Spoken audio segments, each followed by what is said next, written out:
As taubinhas de argila da Babilônia. Terminamos a leitura do capítulo de número 9 do livro O Homem Mais Rico da Babilônia. E aqui nós encontramos como que o livro foi escrito. O livro ele se baseou em taubinhas de argila que foram encontradas em escavações na antiga Babilônia, onde Dabazir, que era o comerciante de camelos da Babilônia, ele comprava e vendia camelos, ele conta um pouco da sua história, como ele estava endividado e conseguiu sair das dívidas. No capítulo anterior, no capítulo 8, nós vimos essa história. Dabazir, ele se endividou tanto na cidade de Babilônia que ele fugiu. Ele um dia resolveu ir embora para outro local, para outra cidade distante, para tentar começar a vida do zero. Deixou a esposa na casa do pai e foi em busca de aventura, ou melhor dizendo, foi em busca de uma vida melhor para ele e a sua família. Porém, o que aconteceu foi totalmente o oposto. Durante as suas peregrinações, Dabazir encontrou um grupo de salteadores que viviam perambulando pelo deserto, assaltando caravanas desarmadas. A primeira vez que eles assaltaram, se deram muito bem, conseguiram muito ouro, muita prata, mas na sua segunda expedição, no seu segundo assalto, as coisas não saíram como planejado e os chefes daquele bando de salteadores foram mortos e os demais foram presos e foram levados como escravos para a Síria. Dabazir, então, foi entre estes e esteve escravo por alguns anos. Ele passou a servir uma mulher chamada Cira e Cira, então, começou a conversar com Dabazir, perguntando a ele se ele tinha a alma de um homem livre ou a alma de um escravo. E ele dando as suas desculpas, pois naquele momento ele não percebera a tamanha dificuldade que ele estava. Ele era um escravo, mas não se considerava um escravo.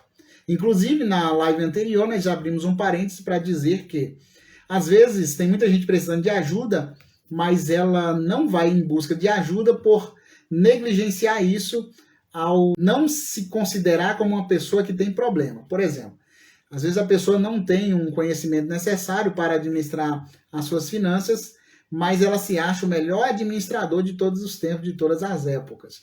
E o dinheiro nunca dá para nada, o dinheiro não dá para chegar ao final do mês, e essa pessoa não percebe que tem um problema e que precisa de ajuda para sair dessa situação.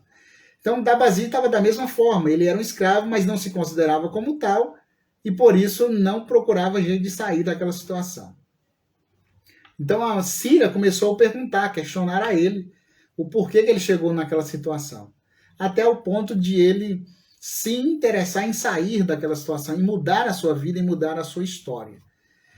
Cira o ajudou a fugir e ele então volta para a Babilônia com a determinação de pagar todas as suas dívidas. Inclusive, ele nos deixou uma frase muito interessante, que é: onde há determinação, o caminho pode ser encontrado. Repetindo, onde há determinação, o caminho pode ser encontrado. Então ele volta para a Babilônia com o plano de quitar todas as suas dívidas. Ele foi então aconselhado por Matom, o emprestador de dinheiro da Babilônia, a elaborar esse plano que nós lemos aqui hoje, que ele deixou registrado nas taubinhas de argila. E essas taubinhas são reais porque foram encontradas durante essas escavações que nós vimos aqui. Então ele elaborou o plano que 70% de tudo que ele ganhasse, ele iria gastar com a sua esposa, com a sua casa. 20% ele iria pagar as suas dívidas e 10% ele guardaria para a sua poupança, para a sua reserva.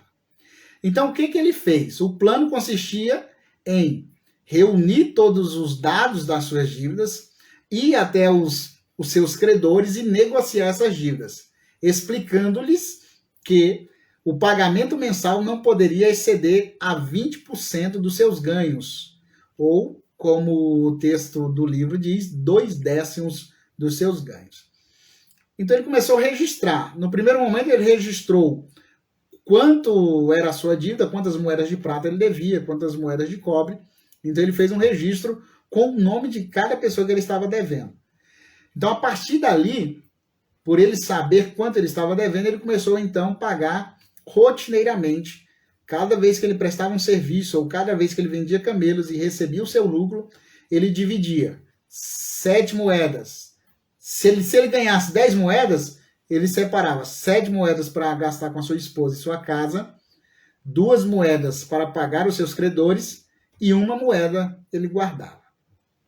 Então nós aprendemos através dessa história que aqueles que estão endividados, estão passando por situações financeiras difíceis, esse plano ele se mostra muito bom para sair das dívidas e das dificuldades. Então é necessário que se separe 70% do ganho. Quando eu falo ganho, se a pessoa trabalha de carteira fechada, então ela vai pegar 70% do seu salário. Se ela não trabalha de carteira fechada, mas ela trabalha com vendas e tem um lucro, então é 70% do lucro, não é 70% das vendas, para ficar mais claro. Então, se eu compro um produto por R$5 e vendo ele de R$10, então o meu lucro é de R$5. Então, desses R$5 de lucro, 70% deveria ser tirado para gastos do lar. 20% para pagar as dívidas e 10% para guardar. Então, esse plano ajudou muitas pessoas a sair das dívidas e aumentarem as suas reservas, as suas poupanças, e pode ajudar a você que está passando por um momento de dificuldade ou está endividado. Então, é só você ter a mesma vontade, o mesmo desejo que Dabazir teve de quitar as suas dívidas, de sair dessa situação complexa. Então, guarde 10% para a sua reserva, para a sua poupança. Negocie as suas dívidas de forma que ela fique apenas 20% daquilo que você ganha. E o restante, os 70%, para você investir na sua casa e na sua família. Eu espero que vocês tenham entendido e que possam buscar também ainda mais conhecimento para saldar as suas dívidas, para formar a sua reserva de emergência e para viver dignamente na sociedade.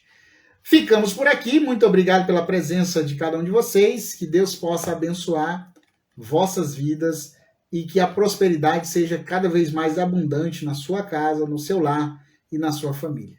Muito obrigado, fiquem com Deus, uma boa noite e até a próxima, se Deus quiser. Tchau, tchau, fui!